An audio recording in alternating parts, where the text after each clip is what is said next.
Hi hello ನಮಸ್ಕಾರ. Asianet ಸುವರ್ಣ ನ್ಯೂಸ್ಗೆ ಸ್ವಾಗತ. ನಾನು ನಿಮ್ಮ ನವೀನ್ ಕೊಡ್ಸೆ. ಕ್ರಿಕೆಟ್ ವಲಯದಲ್ಲಿ ಈಗ ಸದ್ಯ ದೊಡ್ಡ ಸುದ್ದಿ ಆಗ್ತಾ ಇರ್ತಕ್ಕಂಥದ್ದು ರೋಹಿತ್ ಶರ್ಮಾ ಅವರ ನಿವೃತ್ತಿಯ ವಿಚಾರ.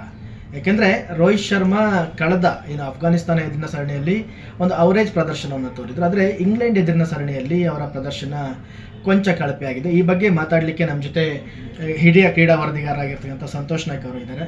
ಕಾರ್ಯಕ್ರಮಕ್ಕೆ ಸ್ವಾಗತ. ಏನಂತೀರಿ ಸಂತೋಷ್, ಇವತ್ತು ಅಂದರೆ ನಾಳೆ ನಡೀತಕ್ಕಂತಹ ಪಂದ್ಯದಲ್ಲಿ ರೋಹಿತ್ ಶರ್ಮಾ ಏನಾದ್ರು ರಿಟೈರ್ಡ್ ಕೊಡ್ತಾರಾ ಅಂತ ಅನ್ಸುತ್ತಾ? ನನ್ನ ಪ್ರಕಾರ ಹಾಗನ್ಸಲ್ಲ. ರೋಹಿತ್ ಶರ್ಮಾಗೆ ಸಡನ್ನಾಗಿ ಇಷ್ಟು ಕ್ವಿಕ್ಕಾಗಿ ರಿಟೈರ್ಮೆಂಟ್ ಕೊಡಲಿಕ್ಕಿಲ್ಲ ಅಂತ. ಬಟ್ ನನಗೆ ಈ ರೂಮರ್ಸ್ ಎಲ್ಲಿಂದ ಹಬ್ಕೊಳ್ತು ಅನ್ನೋದ್ರ ಬಗ್ಗೆನೇ ಭಾರಿ ಕುತೂಹಲ. ಯಾಕಂತಂದರೆ ಈ ಇಂಗ್ಲೆಂಡ್ ಸೀರೀಸ್ ಆರಂಭಕ್ಕಿಂತ ಮುಂಚೆ ರೋಹಿತ್ ಶರ್ಮಾ ರಿಟೈರ್ಮೆಂಟ್ ವಿಷಯ ಆಗಲಿ ಯಾವುದೇ ದೊಡ್ಡ ಚರ್ಚೆ ಆಗ್ತಾ ಇರಲಿಲ್ಲ. ಯಾಕಂತಂದರೆ ವಿರಾಟ್ ಕೊಹ್ಲಿ ಹಾಗೆ ರೋಹಿತ್ ಶರ್ಮಾ ಇಬ್ಬರನ್ನ ಇಂಗ್ಲೆಂಡ್ ಗ್ರೌಂಡ್ಸಲ್ಲಿ ಒನ್ ಡೇಲಿ ನೋಡ್ಬೇಕಂತ ಪ್ರೇಕ್ಷಕರು ಭಾರಿ ಕಾತರದಿಂದ ಕಾಯ್ತಾಯಿದ್ರು. ಅದ್ರ ನಡುವೆ ಈಗ first one day second one day ಆದ ನಂತರ ಸಡನ್ನಾಗಿ ಒಂದು ರೂಮರ್ ಉಟ್ಕೊಂಡಿರೋದು ರೋಹಿತ್ ಶರ್ಮಾ ಲಾರ್ಡ್ಸ್ ಒನ್ ಡೇಲಿ ಇದು ಮಾಡಿದ್ದಾರೆ ಅಂತ. ಬಟ್ ನಿನ್ನೆ ದೇವಜಿತ್ ಸಾಕಿಯ ಬಿಸಿ ಕಾರ್ಯದರ್ಶಿ ಹೇಳಿದ್ದಾರೆ, ಅಂದರೆ ಲಾರ್ಡ್ಸ್ ಒನ್ ಡೇ ಅವ್ರದ್ದು ಕೊನೆ ಆಗಲ್ಲ ಅಂತ. ಬಟ್ ನನ್ನ ಅಭಿಪ್ರಾಯ ಪ್ರಕಾರ ರೋಹಿತ್ ಶರ್ಮಾಗೆ ಅವಕಾಶ ಕೊಡೋದ್ರ ಮಟ್ಟಿಗಿಂತ ಹೆಚ್ಚಾಗಿ ಯಂಗ್ ಪ್ಲೇಯರ್ಸ್ಗೆ ಅವಕಾಶ ಕೊಡಬೇಕು ಅಂತ. ಏನಂತೀರಿ ನೀವು? ಅಲ್ಲ, ಯಂಗ್ ಪ್ಲೇಯರಿಗೆ ಅವಕಾಶ ಕೊಡಬೇಕಾದ್ರೆ ಬರೀ ಯಂಗ್ ಪ್ಲೇಯರ್ಸ್ನ ನೆಚ್ಕೊಂಡು ಹೋದರೆ, ಯಾಕಂದರೆ ಇನ್ನು ಒಂದು ವರ್ಷದಲ್ಲಿ ನೀವು ಅಷ್ಟೊಂದು ಪ್ರಯೋಗ ಮಾಡಲಿಕ್ಕೆ ಸಾಧ್ಯತೆ ಇಲ್ಲ. ಯಾಕಂದರೆ ರೋಹಿತ್ ಶರ್ಮಾ ಅವ್ರನ್ನ ನೀವು ಗಮನಿಸಬೇಕು. ರೋಹಿತ್ ಶರ್ಮಾ 2019 ಏಕದಿನ ವಿಶ್ವಕಪ್ನಲ್ಲಿ 5 ಸೆಂಚುರಿಗಳನ್ನು ಬಾರಿಸಿದ್ರು. 2023 ಏಕದಿನ ವಿಶ್ವಕಪ್ನಲ್ಲಿ ರೋಹಿತ್ ಶರ್ಮಾ ನಾಯಕತ್ವದಲ್ಲೇ ಅಜೇಯವಾಗಿ ಫೈನಲನ್ನು ಪ್ರವೇಶಿಸಿತ್ತು. ಇನ್ನೇನು ಫೈನಲಲ್ಲಿ ಗೆದ್ದೇ ಬಿಡ್ತು ಅನ್ನೋಂಥ ಸಂದರ್ಭದಲ್ಲಿ ಫೈನಲಲ್ಲಿ ಮುಗ್ಗರಿಸಿತ್ತು. ಇನ್ನು 2011ರಲ್ಲೂ ಕೂಡ ಏಕದಿನ ವಿಶ್ವಕಪ್ ಆಡಲೇಬೇಕಂತ ಹೇಳಿ ಕನ್ಸ್ಕೊಂಡಿದ್ದಂಥ ರೋಹಿತ್ ಶರ್ಮಾಗೆ ನಿರಾಸೆ ಎದುರಾಗಿತ್ತು. ಅವಾಗ ಆಡುವ ಅಂದರೆ 15 ಸ್ಕ್ವಾಡಲ್ಲೂ ಕೂಡ ರೋಹಿತ್ ಶರ್ಮಾಗೆ ಸ್ಥಾನ ಸಿಕ್ಕಿರಲಿಲ್ಲ. ಈಗ ರೋಹಿತ್ ಶರ್ಮಾ 2024 T20 ವಿಶ್ವಕಪ್ಪನ್ನು ಗೆದ್ದರು. ಅದಾಗ್ತಿದ್ದಂಗೆ T20 ಕ್ರಿಕೆಟ್ ಮಾದರಿಗೆ ರಿಟೈರ್ಡ್ ಅನ್ನು ಕೊಟ್ಟರು. 2025ರಲ್ಲಿ ಟೆಸ್ಟ್ ಕ್ರಿಕೆಟ್ ಕೂಡ ರಿಟೈರ್ಡ್ ಅನ್ನು ಕೊಟ್ಟರು. ತಮ್ಮ ಬಾಡಿಯನ್ನು ಅಂದರೆ ವೆಯ್ಟ್ ಅನ್ನು ಕಮ್ಮಿ ಮಾಡಿಕೊಂಡು 2027 ವಿಶ್ವಕಪ್ಪನ್ನು ಆಡಲೇಬೇಕಂತ ಹೇಳಿ ಪಣ ತೊಟ್ಟಿದ್ದಾರೆ. ಹೀಗಾಗಿ ರೋಹಿತ್ ಶರ್ಮಾಗಂತೂ ಕನಸಿದೆ 2027 ವಿಶ್ವಕಪ್ಪನ್ನು ಆಡಬೇಕು, ಹಾಗೆ ಭಾರತಕ್ಕೆ ವಿಶ್ವಕಪ್ಪನ್ನು ಗೆಲ್ಸ್ಕೊಡ್ಬೇಕು ಅಂತ ಹೇಳಿ. ಆದರೆ ಈಗೇನು ಗಂಭೀರ ಹಾಗೆ ಅಗರ್ಕರ್ ಜೋಡಿ ಇದೆಯಲ್ಲ, ಸೊ ಯಾವಾಗ ಯಾವ ಡಿಸಿಷನ್ ತಗೊಳುತ್ತೆ ಅಂತ ಹೇಳಿ. ಸೊ ನನ್ನ ಪ್ರಕಾರ ನಾನು ಅನ್ಕೊಳ್ಳೋದೇನಂತಂದರೆ, ಇಂಡಿಯಾದಲ್ಲಿ ಸಚಿನ್ ತೆಂಡೂಲ್ಕರ್ ಹೊರತಾಗಿ ಮತ್ತಾರಿಗೂ ಆ ಥರದ್ದೊಂದು ಫೇರ್ವೆಲ್ ಸಿಕ್ಕಿಲ್ಲ. ಸೊ ರೋಹಿತ್ ಶರ್ಮಾ ಪಾಲಿಗೂ ನನ್ನ ಪ್ರಕಾರ ಅದೇ ಆಗ್ಬೋದು. ನನ್ನ ಪ್ರಕಾರ ಟೀಮ್ ಇಂಡಿಯಾದ್ದು ಅಂದರೆ ಮ್ಯಾನೇಜ್ಮೆಂಟ್ ಕಾಂಬಿನೇಷನಲ್ಲಿ ರೋಹಿತ್ ಶರ್ಮಾ ವಿಚಾರ ತುಂಬ ದೀರ್ಘಕಾಲ ಹೋಗಲಿಕ್ಕಿಲ್ಲ. ಯಾಕಂತಂದರೆ ಮೇ ಬಿ ಇನ್ನೊಂದು 2 ಸೀರೀಸಲ್ಲಿ ರೋಹಿತ್ ಶರ್ಮಾ ಆಡಿಸಿ ಮೇ ಬಿ ಎಸ್ ಜೈಸ್ವಾಲ್ ಹಾಗೆ ಅಂತ ಯಂಗ್ ಪ್ಲೇಯರ್ಸ್ಗಳಿಗೆ ಅವಕಾಶ ಕೊಟ್ಟು, ಯಾಕಂದ್ರೆ next one day world cup south ಆಫ್ರಿಕಾದಲ್ಲಿ ಆಗಿರೋದ್ರಿಂದ ಸೊ ಅಲ್ಲಿ ಎಕ್ಸ್ಪೀರಿಯನ್ಸ್ ಮೋರ್ ಇಂಪಾರ್ಟೆಂಟ್ ಆಗಿರುತ್ತೆ. ಸೊ ಮತ್ತೊಂದು ಯಂಗ್ ಟೀಮ್ನೇ ಕಳಿಸ್ತಾರೆ ಅಂತ ನನ್ನ ಅಭಿಪ್ರಾಯ. ರೋಹಿತ್ ಶರ್ಮಾಗೆ ಯಾಕಂದರೆ ವಿರಾಟ್ ಕೊಹ್ಲಿ ಸ್ವಲ್ಪ ಫಾರ್ಮಲ್ ಇದ್ದಾರೆ. ವಿರಾಟ್ ಕೊಹ್ಲಿ ಯಾಕಂದರೆ ವಿರಾಟ್ ಕೊಹ್ಲಿ ಅನುಭವ ಮುಖ್ಯ ಆಗುತ್ತೆ. ಬಟ್ ರೋಹಿತ್ ಶರ್ಮಾ ಮಟ್ಟಿಗೆ ಯಾಕಂತಂದರೆ ಅವ್ರದ್ದು ಏಜ್ ಫ್ಯಾಕ್ಟರ್ ಕೂಡ ತುಂಬ ಪ್ರಮುಖ ಆಗುತ್ತೆ. ನೀವು ಆ ಲೆಕ್ಕದಲ್ಲೇ ನೋಡ್ಬೋದಂದ್ರೆ ಯಾವ ಸೀನಿಯರ್ಸ್ ಪ್ಲೇಯರ್ಗಳು ಈಗ ರೋಹಿತ್ ಶರ್ಮಾ ಅಂತಲ್ಲ, ಇನ್ಫ್ಯಾಕ್ಟ್ ರವೀಂದ್ರ ಜಡೇಜಾ ಕೂಡ ಆಡೋ ಡೌಟು ಅಂತ ಲೆಕ್ಕದಲ್ಲಿದೆ. ಸೊ ಎಲ್ಲ ಯಂಗ್ ಪ್ಲೇಯರ್ಗಳ ಮತ್ತು ಗಂಭೀರ್ ಕೂಡ ಅದೇ ಇದರಲ್ಲಿದ್ದಾರೆ, ಮೂಡಲ್ಲಿದ್ದಾರೆ. ಅಂದರೆ ಓಲ್ಡ್ ಗಾರ್ಡ್ಸ್ನೆಲ್ಲ ಸೈಡ್ ಹಾಕಿಬಿಟ್ಟು ಯಂಗ್ ಟೀಮ್ನ ತೊಗೊಂಡು ಹೋಗಬೇಕು ಅಂತ. ನಿಮ್ಗೆ ಆದರೆ ನೀವು ಇತಿಹಾಸನ ಹಿಂದೆ ತಿರುಗಿ ನೋಡಿದ್ರೆ ಐರ್ಲೆಂಡಲ್ಲಿ ಇಂಡಿಯಾ ಸೋತೇ ಇರಲಿಲ್ಲ. T20 ಮ್ಯಾಚನ್ನು ಸೋತಿರಲಿಲ್ಲ, ಸೀರೀಸನ್ನು ಸೋತಿರಲಿಲ್ಲ.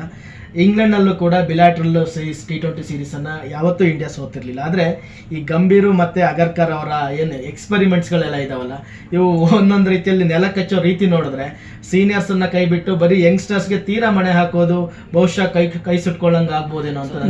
ನೀವು ಅದನ್ನ ಹೇಳಿದ್ರಿ ಯಂಗ್ ಪ್ಲೇಯರ್ಸ್ಗಳ ಬಗ್ಗೆ ಅಂತ, ಹಿಸ್ಟ್ರಿ ಅನ್ನೋದ್ರ ಬಗ್ಗೆ. ನಾನು ಹಾಗೆ ಹೇಳ್ತೇನೆ, 2007ರಲ್ಲಿ ಇಂಡಿಯಾ T20 ವರ್ಲ್ಡ್ ಕಪ್ ಕಳಿಸ್ಬೇಕಾದ್ರೆ ಸೌತ್ ಆಫ್ರಿಕಾದಲ್ಲೇ ಆಗಿತ್ತು. ಅವಾಗ ಯಾವ ಟೀಮ್ಗೆ ಯಾವ ಥರದ ಎಕ್ಸ್ಪೀರಿಯನ್ಸ್ ಕೂಡ ಇರಲಿಲ್ಲ.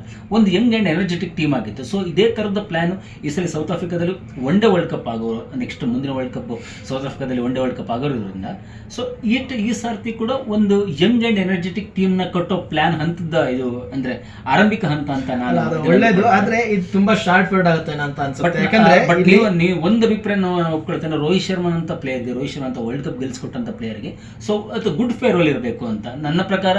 ಒಬ್ಬ ಅಭಿಮಾನಿಯಾಗಿ ನಾನು ಹೇಳೋದೇನಂತಾರೆ, Rohit Sharma one day world ಕಪ್ಪಲ್ಲಿ ಆಡಬೇಕು. ಒನ್ ಡೇ ವರ್ಲ್ಡ್ ಕಪ್ಪಲ್ಲಿ ಯಾಕಂತಂದರೆ ತುಂಬ ಅದ್ಭುತವಾದ ದೊಡ್ಡ ಅನುಭವ ಇರುವಂಥ ಪ್ಲೇಯರ್. ಅಂಥ ಪ್ಲೇಯರ್ ಇಂಡಿಯಾದ್ದು ಕಾಂಬಿನೇಷನ್ಗೆ ಅಗತ್ಯ ಇರುತ್ತೆ.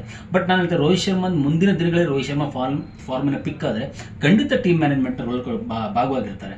ಬಟ್ ನನ್ನ ಪ್ರಕಾರ ಈಗ ಸದ್ಯದ ಮಟ್ಟಿಗೆ ಏನಂತಂದರೆ ರೋಹಿತ್ ಶರ್ಮಾದ್ದು cricket career, one day cricket career ತುಂಬ ದಿನಗಳ ಕಾಲ ನಡೀಲಿಕ್ಕಿಲ್ಲ ಅಂತ. ಅಂದರೆ ನೀವು ಹೇಳ್ತಾ ಇರ್ತಕ್ಕಂಥದ್ದು ಲಾರ್ಡ್ಸ್ನಲ್ಲಿ ನಡೆಯುವಂಥ ಪಂದ್ಯ ರೋಹಿತ್ ಶರ್ಮಾಗೆ ಕೊನೆಯ ಪಂದ್ಯ ಅಲ್ಲ ಅಂತ ಹೇಳುತ್ತೆ. ಆದರೆ ನಿನ್ನೆ ರೋಹಿತ್ ಶರ್ಮಾ ಪೇರೆಂಟ್ಸ್ ಕೂಡ ಈಗಾಗಲೇ ಲಂಡನ್ಗೆ ಬಂದಿಳಿದ್ದಾರೆ.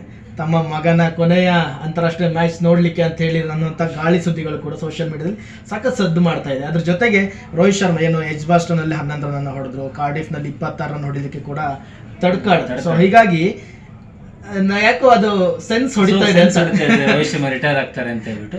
ಸೊ ನನಗೂ ಹಂಗೆ ಅನ್ಸುತ್ತೆ ರೋಹಿತ್ ಶರ್ಮಾ, ಯಾಕಂತಂದ್ರೆ ವರ್ಲ್ಡ್ ಕಪ್ ಗೆದ್ದಿರುವಂಥ ಪ್ಲೇಯರು, ಅಂದರೆ ಟೀಮ್ ಮ್ಯಾನೇಜ್ಮೆಂಟ್ ಆಗಲಿ, ಗಂಭೀರ ಕೋಚ್ ಆಗಲಿ, ಆಯ್ಕೆ ಸಮಿತಿಯಿಂದ ನೀವು ಗಿದ್ದು ಲಾಸ್ಟ್ ಮ್ಯಾಚು ಅಂತ ಹೇಳಿಸ್ಕೊಂಡು ಹೊರಗಡೆ ಹೋಗೋದಕ್ಕಿಂತ ಒಂದು ಗೌರವಯುತವಾಗಿ ಅವ್ರು ಹೇಳಲಿಕ್ಕಿಂತ ಮುಂಚೆನೇ ನಾನು ಲಾರ್ಡ್ಸಲ್ಲಿ ಅಂದರೆ ಕ್ರಿಕೆಟ್ ಕಾಶಿಯಲ್ಲೇ ಒಂದು ಕೊನೆ ಪಂದ್ಯ ಆಡ್ಬಿಟ್ಟು ಹೋಗ್ತೇನೆ ಅಂತ ಹೇಳ್ಬಿಟ್ಟು ಅಂದ್ಕೊಂಡ್ರು ರೋಹಿತ್ ಶರ್ಮಾ ರಿಟೈರ್ಮೆಂಟ್ಗೆ ಮುಂದಾಗ್ಬೋದು ಅಂತ ನನ್ನ ಅಭಿಪ್ರಾಯ. ಬಟ್ ನೋಡೋಣ, ಇನ್ನೊಂದು ದಿನ ಟೈಮ್ ಇದೆ. So Rohit Sharma as a fan ಆಗಿ ನಾನು ಹೇಳೋದಾದ್ರೆ ರೋಹಿತ್ ಶರ್ಮಾ 2027 ವಿಶ್ವಕಪ್ಪನ್ನು ಆಡಲಿ, ಆ ವಿಶ್ವಕಪ್ಪನ್ನು ಗೆಲ್ಲಿ. ಯಾಕೆಂದರೆ ರೋಹಿತ್ ಶರ್ಮಾ ICC ಚಾಂಪಿಯನ್ಸ್ ಟ್ರೋಫಿಯನ್ನು ಗೆದ್ದಿದ್ದಾರೆ, ICC T20 ವಿಶ್ವಕಪ್ಪನ್ನು ಕೂಡ ಗೆದ್ದಿದ್ದಾರೆ. ಆದರೆ ಏಕದಿನ ವಿಶ್ವಕಪ್ ಅಂತಕ್ಕಂಥದ್ದು ರೋಹಿತ್ ಶರ್ಮಾ ಪಾಲಿಗೆ ಇನ್ನೂ ಏನು ಕನ್ನಡಿಯೊಳಗಿನ ಗಂಟಾಗೆ ಉಳಿದಿದೆ. ಹಾಗಾಗಿ 2027 ಏಕದಿನ ವಿಶ್ವಕಪ್ಪನ್ನು ರೋಹಿತ್ ಶರ್ಮಾ ಆಡಲಿ, ಹಾಗೆಯೇ ಅಲ್ಲಿವರೆಗೂ ಕಂಟಿನ್ಯೂ ಮಾಡಲಿ ಅಂತಕ್ಕಂಥದ್ದು ನಮ್ಮೆಲ್ಲರ ಹಾರೈಕೆ. ಒಟ್ಟಾರೆ ನಾಳೆವರೆಗೂ ನಾವು ಕಾದು ನೋಡೋಣ, ರೋಹಿತ್ ಶರ್ಮಾ ನಿವೃತ್ತಿಯನ್ನು ಕೊಡ್ತಾರಾ ಅಥವಾ ಕಂಟಿನ್ಯೂ ಆಗ್ತಾರಾ ಅನ್ನೋದನ್ನು ಕಾದು ನೋಡಬೇಕಾಗಿದೆ. ಕ್ರಿಕೆಟ್ ಹಾಗೂ ಕ್ರೀಡಾ ಜಗತ್ತಿನ ಪ್ರತಿಕ್ಷಣದ ಸುದ್ದಿಗಳಿಗಾಗಿ ನಿರಂತರವಾಗಿ ನೋಡ್ತಾ ಇರಿ asianetsuvarnanews.com.